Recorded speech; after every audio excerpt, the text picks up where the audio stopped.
Okay, सो हम पहले बता रहे थे कि फर्स्ट नंबर पे हमने क्या कि we have to observe the people in the natural settings, ठीक है। नंबर सेकंड इज द है कि जो हमने अभी उसकी डेफिनेशन में देखा था कि we will representing the views and perspectives of the people, ठीक है। कि ये दूसरी रिसर्चेस से इसलिए डिफरेंट है क्योंकि ये लोगों के जो व्यूज है पर्सपेक्टिव्स हैं ऑफ द पार्टिसिपेंट्स उसको बताते हैं, ठीक है। अच्छा, और ये हमें ये बताएंगे कि जो रिसर्चर का पॉइंट ऑफ व्यू होता है किसी फिनोमेना के बारे में, फॉर एग्जांपल ये कहते हैं कि हम कोई फिनोमेना देखने जा रहे हैं किसी भी इससे रिलेटेड, फॉर एग्जांपल जैसे मैं ये कहती हूँ कि हमने ग्लोबल एजुकेशन का फिनोमेना देखना है from the perspective of the foreign PhDs, ठीक है, फॉर पीएचडी डिग्रीज जिनके पास होती हैं। अब उन लोगों अब हमने उस फिनोमेना को अगर अंडरस्टैंड करना है तो हमने उसको अपने पॉइंट ऑफ व्यू से नहीं देखना, बल्कि we have to observe that phenomena from the point of view of the people who are experiencing that thing, ठीक है, जो इस फिनोमेना के साथ अटैच है, जो उस सिचुएशन के साथ लिंक हैं, जिन्होंने उसको फेस कर रहे हैं। तो we have to give the meanings, हमने उनको अंडरस्टैंड करना है from by the point of view of the people who are facing that situation, ठीक है। फिर हमारे पास थर्ड पॉइंट क्या है, covering the contextual conditions within which people live, ठीक है। हमने सारी जितनी भी कंडीशंस हैं जो कि जिस सिचुएशन में बंदा रह रहा है उसको हमने सारी सिचुएशंस देखनी है, ठीक है। हमने ये नहीं देखना, हमने किसी चीज को कंट्रोल नहीं कर देना कि हमने अगर उस बंदे की उसकी ग्लोबल एजुकेशन का फिनोमेना अगर हमने ऑब्जर्व करना है तो हमने सिर्फ उसके सोशल कॉन्टेक्स्ट में देखना है, नहीं, बल्कि हमने उसके सोशल कॉन्टेक्स्ट में भी देखना है, उसके इकोनॉमिक कॉन्टेक्स्ट में भी देखना है, इंस्टीट्यूशनल कॉन्टेक्स्ट में भी, इन्वायरमेंटल सिचुएशन में, जैसे में ये लिखा हुआ है कि जहां पे वो बंदा रह रहा है। तो we have to cover all the conditions, we have to cover all the situations जो कि उस बंदे की जिंदगी के साथ लिंक होगी। किसके लिए? What is the purpose for this thing? Only to gain the in depth understanding of the phenomena under study, ठीक है। अच्छा, फिर नेक्स्ट इसका पॉइंट है दैट इज अबाउट, अच्छा ये इसमें ये बात करें कि हमने कोई ऐसे कॉन्सेप्ट्स की स्टडी करनी, कंट्रीब्यूटिंग इनसाइट्स इनटू एग्जिस्टिंग और इमर्जिंग कॉन्सेप्ट्स, ठीक है। कि जो कॉन्सेप्ट्स इमर्ज हो रहे हैं, या तो जो नए कॉन्सेप्ट्स आ रहे हैं उसके बारे में, या फिर जो एग्जिस्टिंग कॉन्सेप्ट्स हैं पहले से जो मौजूद हैं उनको हमने अप्लाई करना है ह्यूमन सोशल बिहेवियर को अंडरस्टैंड करने के लिए। इसमें उन्होंने एग्जांपल दी हुई है कि स्टिग्मा मैनेजमेंट, ठीक है। गॉफमैन ने स्टिग्मा मैनेजमेंट की बात की थी 1963 में, लेकिन जो उन्होंने स्टिग्मा मैनेजमेंट को ये लिंक किया था वो उन्होंने उसको सिर्फ इंडिविजुअल लोगों के हिसाब से अंडरस्टैंड किया था इस स्टिग्मा को, कि how the people are managing the stigma which is attached with them, ठीक है। तो उसने जो उसकी रिसर्च थी वो इंडिविजुअल तक महदूद थी, एक इंसान तक महदूद थी, मतलब इंडिविजुअल लेवल पे थी कि डिफरेंट इंडिविजुअल से इस मैनेजमेंट के बारे में पूछा गया। लेकिन आजकल अब क्या हो रहा है, कंटेम्प्रेरी क्वालिटेटिव स्टडी जो की जा रही है उसके अंदर ये जो यही मैनेजमेंट है, जो स्टिग्मा मैनेजमेंट है, इसको लिंक कर दिया गया है विद नेशन स्टेट्स, ठीक है।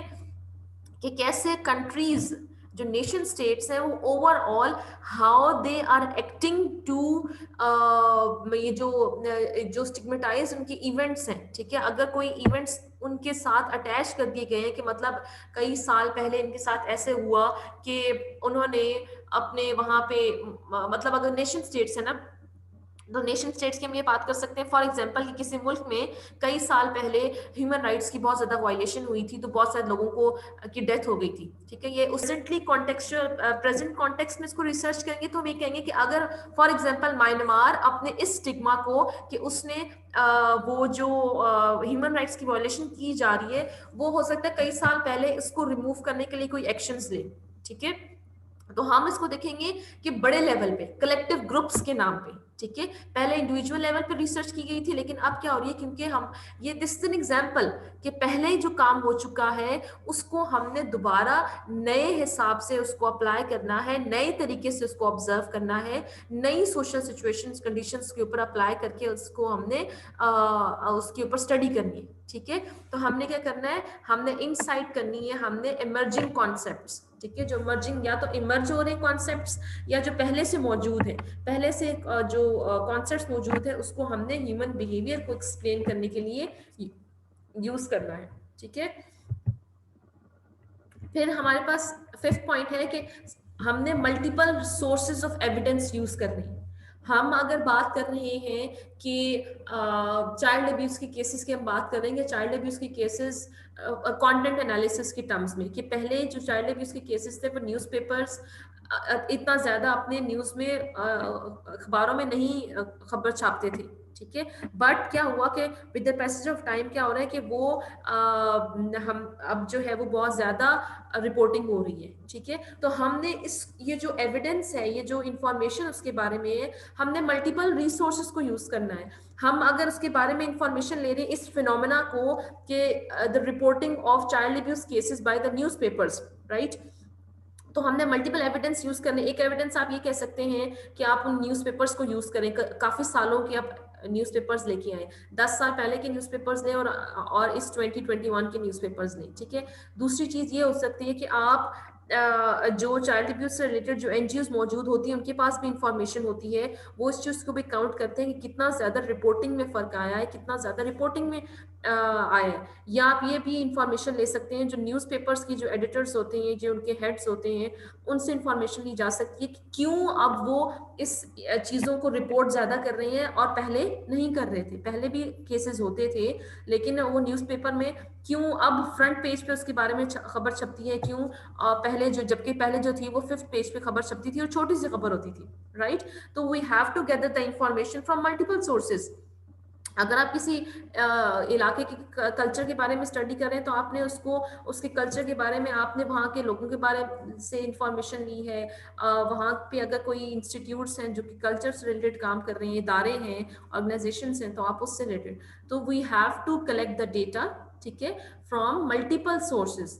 एविडेंस किसके लिए? In order to make our research reliable, valid and जो हम उसको आप ये कह सकते हो कि ऐसी कि जिसके ऊपर कोई ऐसा क्वेश्चन आए कि जिसके ऊपर हम कोई चीज ओके वो रह जाए, वो सॉरी ऑथेंटिक का वर्ड मैम यूज, ऑथेंटिक, ठीक है। ऑथेंटिसिटी ऑफ द रिसर्च जो है वो हम उसको मेंटेन कर सकें, राइट। अब इसी चीज को डिफरेंट